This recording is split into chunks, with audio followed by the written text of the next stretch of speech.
I don't know if you guys heard about this, but ESPN and SEC Network recently announced that they will be taking action against one of their sports analysts, Barry Booker, for making what many feel was a very offensive comment during a men's basketball game.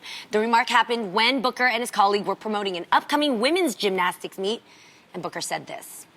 Be a good Valentine's Day date night idea. If you're in one of those places, go hang out with the ladies. Honey, I want to go see some scantily clad girls. no. Scantily clad girls. So he since apologized for his comments, but there's a public cry for Booker to be fired. Okay. So what do you ladies think about this cringy moment? It's just a bad joke. Yeah. That's how it feels, but it doesn't feel to me like you can say cringy things. Like, I feel like people can't make mistakes anymore, like say things that make people uncomfortable without people wanting them to be like dismantled and put into the ashes. I'm a gymnast. I was a gymnast. So I'm like, and I feel like all these girls are adults. Like, it was just corny. To me, it was more corny. I think that's important to say, that they were adults. Yeah, yeah. Because it can sound cringy when you're thinking of little girls playing gymnastics. I think you're thinking of like Simone Biles. Well, no, Simone Biles is an adult. But is it still different? Even if, like, if you ever hear men encouraging women who are dressed a certain way for their athletic ability to think that these men would go to get a rise, it sounds perverted to me. Did it sound perverted to you when I said I love watching football because these brothers are handling the game in a great way and they also look good in tight pants?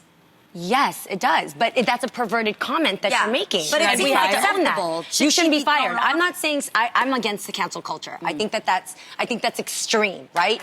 I think that's it's immature and it's extreme. Whether or not he owns it, I don't know. But we have to own when we make perverted comments. I've been guilty of it, for sure. But we have to own that that was a perverted comment. For sure. And as a professional who's speaking over a commentary that everybody's going to hear, there's a lot of context that's missing. And it's never okay to talk about women in that way, especially when there's women who are exposed in that way. And I wouldn't feel comfortable if I heard a man saying that about me coming to my game to watch me. I think it's like... Go ahead. You think it's that bad? I wouldn't want to hear a guy, men, I'm so thankful that you came to the show, thank you. But if I overheard one of you guys say, yo, I can't wait to see what Jeannie's coming out because I want to check out that, some comment, I would feel very inferior towards facing you, to be really honest. I actually agree with you, Jeannie. I think it was kind of like, it was out of context. You know, we're watching, being a gymnast, it was a sport. So I don't think, have we ever heard a woman, a sports newscaster, while we're watching football say, oh, look at those hot guys and look how hot, their butts look.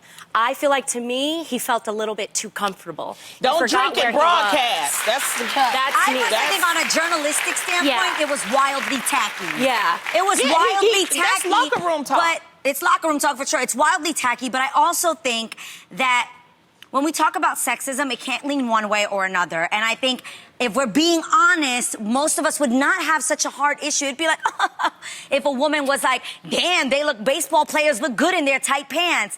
It would not be like, get her off the air. Right. She has been, it does lean one way more than the other. And we have to be honest about that. Yeah, I think it was just, I don't think he should be fired. He apologized. He realized, tacky. He was feeling good. That's what happens sometimes. You're feeling good. He forgot where he was. Yeah, he forgot where he was.